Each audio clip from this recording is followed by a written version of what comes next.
Hi guys, this is Marissa and welcome back to my channel, The Budgeting Wife, where we talk about budgeting tips that will help you win with money. In today's video, I'm going to be sharing with you our October 2018 budget report. So I'm going to be walking you through our exact budget in Excel to show you where we brought in income and how we allocated every single dollar that we brought in. But before we get into the video, don't forget to subscribe to my channel if you are new and not yet subscribed. I would love to have you as part of my YouTube family. And I also want to let you guys know that you can actually pick up this budget template that I'm going to be using in Excel. I've actually created it as an Excel template download on my Etsy shop, so I will definitely leave a link down below, and it is $5. So if you're interested in finding a budget template, you can go ahead and check that out. And with that, let's get into the budget. Alright, so the first thing that we have here in this green section is our income, and as always I have Jacob's income and my income blocked out, but I do show you our side hustle income. And so here we have my blog and YouTube earnings, and so this is what I receive from YouTube for ad revenue, any affiliate income, sponsored income, anything that has to do with the Budgeting Wife goes into here. So I was initially expecting $150, but I ended up receiving $377.07, which was awesome. Young Living, I was expecting $150 and I actually got $207.01, which was great. And then Etsy, you guys completely blew it out of the water. I was expecting $50 in Etsy templates sales, and I actually made $133.39, which was wonderful. So thank you guys so much for supporting me and my channel by purchasing my Excel templates. I have heard from a few of you guys of how it's been really helpful in your budget, and I'm so glad to hear that. And then lastly, we have Jacob, and we budgeted $50. Jacob's been working on a side hustle of using TaskRabbit and doing random jobs that he can find on there, and we were expecting $50 and he brought in $38, and that's actually just income that he made from September. So he actually didn't even get any tasks sent to him in October, which was kind of a bummer. So we're hoping that we can increase that as months go on. And then other income, we received $20 of just random income that someone gave us. Someone gave us $20. So as a total, we received $5,043.90. And now to show you where all of it got allocated this month. So our normal expenses, up here at the top in this black section, I have blocked out our giving. We love to give to different organizations, and that's something that's always going to be first in our budget and very important to us, but I do have that blocked out, but we give to 3 organizations there. And rent was $12.19, and why it is different than rent has been in the past is because this was the last month on our last lease, and so there were just some credits that we had additionally at the beginning of the lease, and so we ended up not having to pay as much as other months, so I can't complain about that. Utilities this month, spot on, was $64.63. Electric this month was $44.14, so still pretty great. Internet was $25 this month. We've been in the process of canceling one internet, and we're getting a new internet, so that's kind of been jumbled up, so it wasn't the $29.99 like we were expecting. Phones, we spent $108 as we budgeted. Car insurance, $145.22, and this includes our renter's insurance, so we have both of those together in that line item. Groceries, we budgeted $250, but we actually spent $260.87, so just a little bit more than budgeted, so it wasn't too bad. And eating out, we budgeted $50 and we spent $51.57, so we were super close there. Gas, we were right under, and we budgeted $200 and we actually spent $198.92, and we came right under because on the 30th of the month, Jacob was like, I need gas, and I was like, we need to stay under budget, and so we only got $30 worth so that we could still stay under budget, so worked out. Business, this is kind of where it got blown out of the water, but some exciting things are in the works. I initially budgeted $100 to spend on my business, but I actually spent $272.74. So I'm just really trying to reinvest money back into my business because I want to see it continue to grow. So I've just been getting a few things that are going to be helpful for me to grow my business in the long run. So we did overspend on this, but I plan in the future to allocate more money to my business so that I can continue to see it grow. Roth IRA. This is also something that is new. I'm starting to contribute to my Roth IRA this month, and so we put $200 away to that. Household, we budgeted $50 and we ended up spending $146.95. Pretty bad. So let's see where we spent it. Household is right here. Lowe's, we spent $138.96 at Lowe's. And a lot of you saw my Instagram post. If you're not following me on Instagram, I have a link down below to my Instagram account at The Budgeting Wife.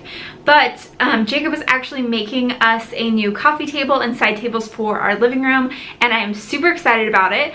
So therefore we went to Lowe's and picked up all the wood and supplies and everything.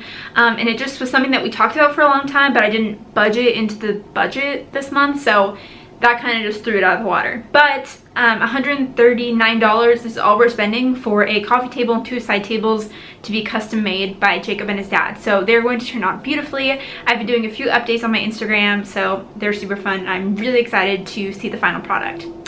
And then we bought some sponges on Amazon, so pretty exciting adult life. All right, so that was household.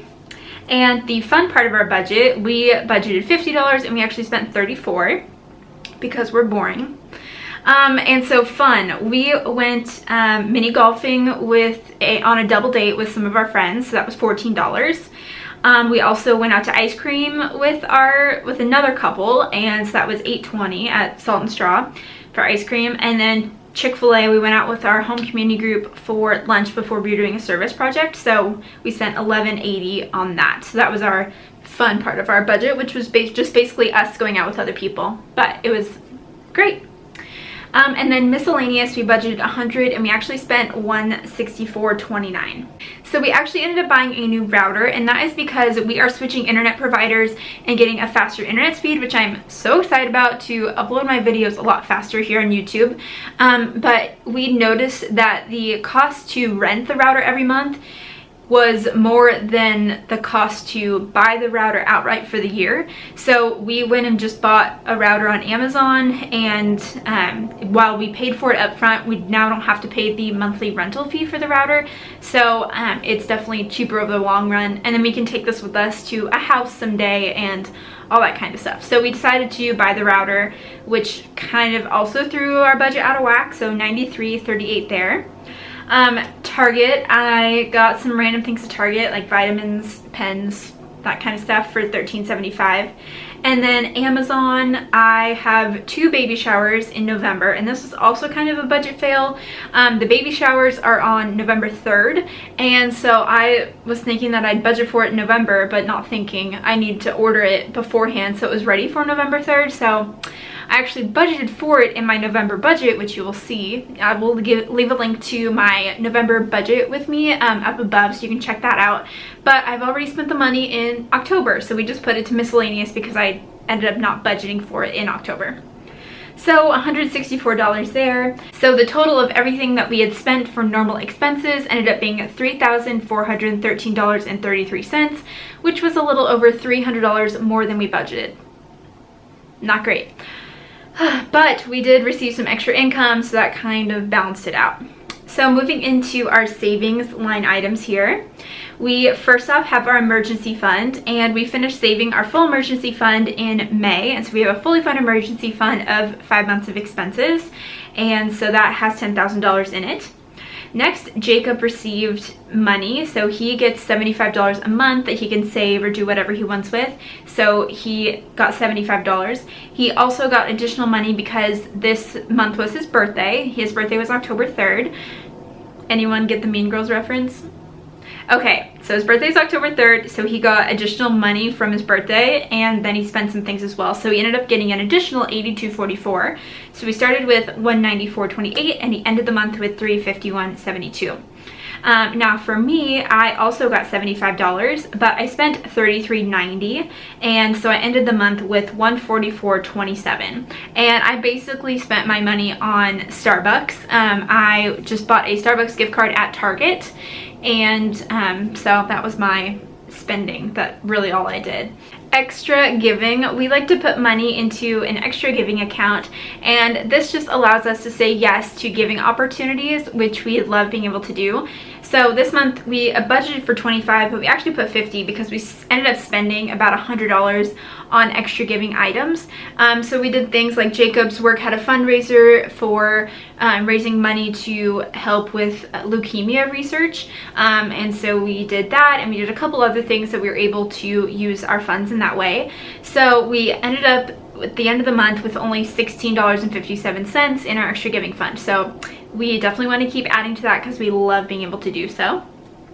Our vacation fund, we are putting $215 to it every month up until our Disneyland trip, which is in December. And it does show that we spent $144.38 in our vacation budget this month, but this was basically an adjustment from our FinCon trip. So that is all that is. It was just an adjustment from a flight that I rebooked, and I got a credit for Alaska Airlines, which we will use for a future vacation. So that's why I just put it to my vacation fund.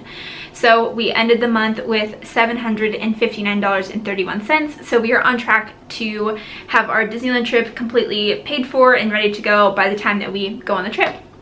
And then we have FinCon. So I've talked to you guys before, but my FinCon trip, I actually ended up winning a trip to FinCon. And so how it worked was I paid for all the expenses up front and I got reimbursed for them after the fact. So I received the check to be reimbursed for FinCon expenses, but I've also booked my ticket for FinCon 2019. And I'm so excited to be going to FinCon again. It's in Washington, D.C. this year, and actually Jacob is going with me, and I'm so excited that he will be there. So I ended up buying tickets for both of us for our FinCon passes, and I also ended up booking the hotel, and I had to put a deposit on like the first night of the hotel. So I ended up having a few FinCon expenses for next year. So right now our FinCon fund is negative $716.72. So I'm trying to figure this out as I'm splitting apart my business expenses and personal expenses. So you may see that a little bit different in future budget reports, but that's where we stand right now. Christmas, we put $30 away for Christmas, which means that we have $90 saved for Christmas right now, and in December we'll be dumping a whole lot more into that as we have credit card rewards saved up, and we're going to be applying all of those to Christmas. Car fund, we have $3,000 sitting in our car fund. I don't think we plan to buy a car anytime soon, but the money is sitting there in case we do need something. And then our house fund here, so we budgeted $1,175.16, and we actually put $1,185.57. So that is our next big financial goal that we are working on, and so we were able to stay right on budget with that, which was fantastic. And so we ended the month with $4,013 in our house fund. So we have quite a ways to go with that, but it's exciting to be putting money away for a down payment on our future house. We are so excited to have a house one day, but we are definitely staying patient with it. So all in all, you can see that we made a zero-based budget here because all of our income equals all of our expenses at the end of the day, and that's what a zero-based budget is all about. And that is a look at our October 2018 budget report. I hope you guys enjoyed this video. If you did, don't forget to give it a thumbs up. Also, don't forget to subscribe to my channel if you haven't already, and leave me a comment down below and let me know how your October budget ended up. Remember, if it didn't go so great, you have November, another fresh new month to get your budget back on track. So let me know in the comments below, and with that, I will see you guys in the next video. Bye guys.